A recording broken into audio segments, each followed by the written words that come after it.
want to say we've been very blessed here. We've been coming here for 2 months, and this is going to be our last week, because next week we're going to be in Seoul, and then after that we go back to America.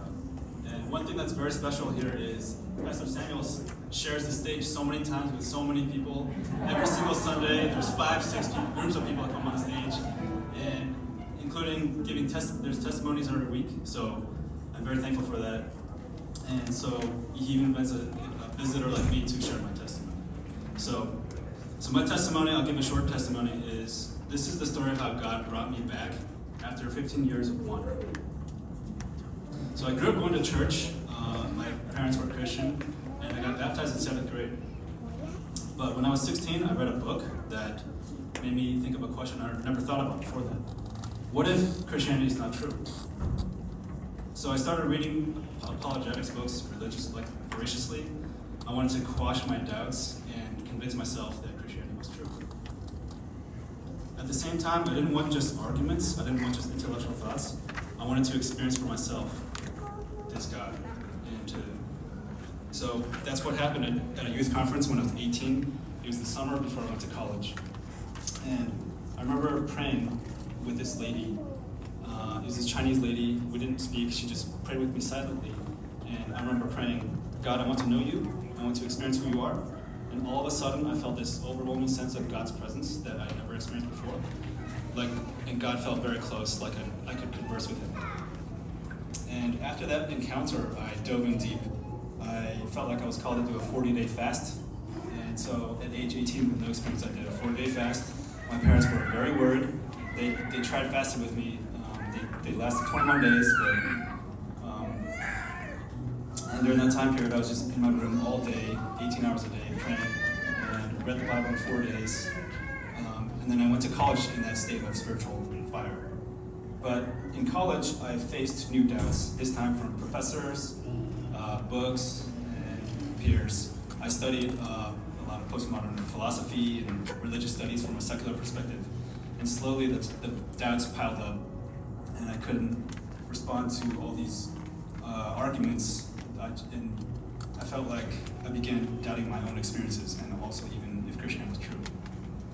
And then I met Sue junior year, and all these questions, these intellectual thoughts and questions just faded into the background.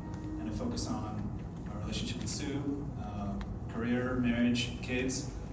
And I still went to church this whole time, but I was far from God.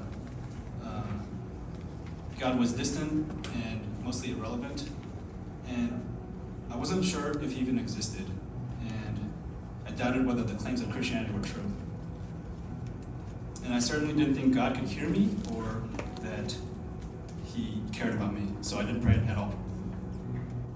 But a couple years ago, I joined a small group at a local church in California, and mostly or entirely at Sue's urging. But I brought my skepticism with me. And so every single small group, every single sermon, my mindset was just to throw questions and put down on everything. I debated, questioned, challenged others, not to seek the truth, but to prove a point.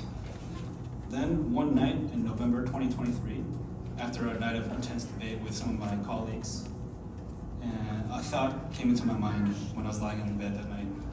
It was outside my normal thought pattern, and the thought was, you're questioning like a Pharisee. And it stopped me cold. It pierced me right through my pride. And I was reminded that it was God. I felt like God was telling me, it's okay to question.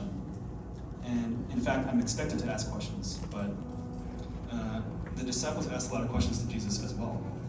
My problem was, I had been approaching God with pride, with a hardness of heart, and an expectation that he show up my terms. So right there I repented, and in that moment, after 15 years of being disconnected, I felt the presence of God again, the same presence I experienced when I was age 18, like he had been waiting for me all along. And since that day, for the past year and a half, God has been reshaping every part of my life. He's turned my doubt into a deep spiritual hunger to know him.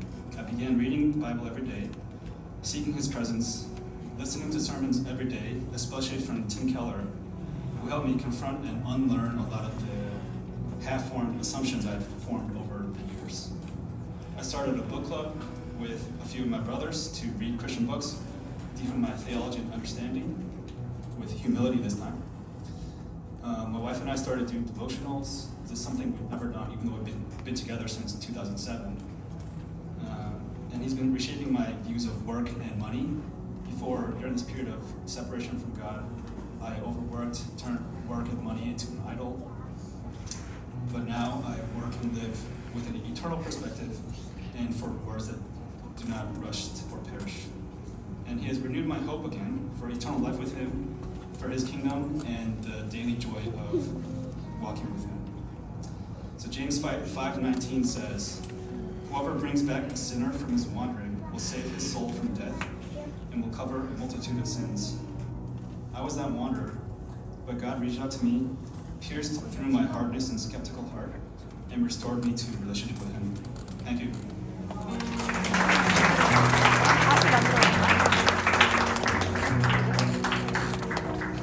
The family members, why don't you come?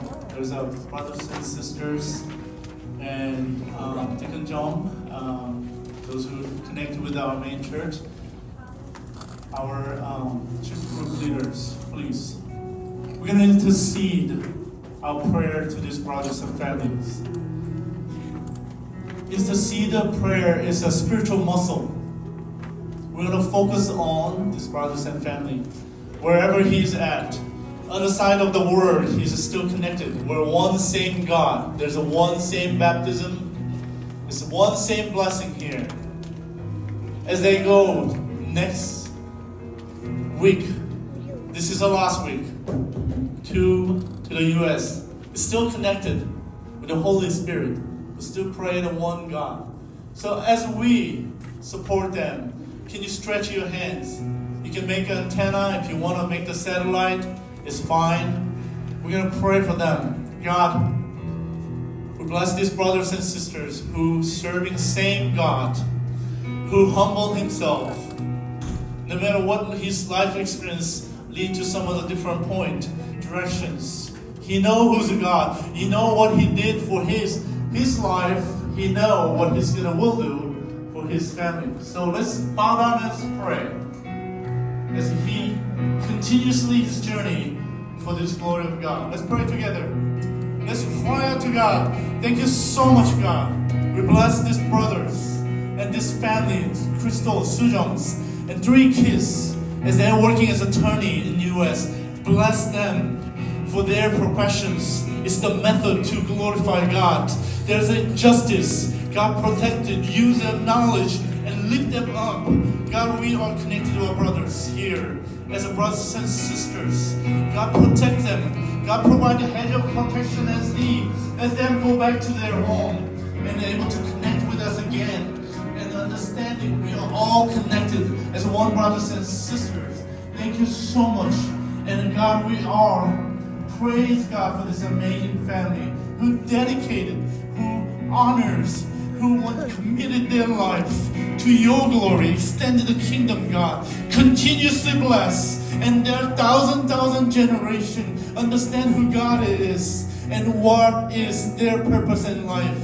God, protect their safety from now on to all the way to their arrive their home. We pray our mighty power in Jesus' name. Amen. Amen. Why don't we give them a big hand and big time? And we love you. We love to see you, brother.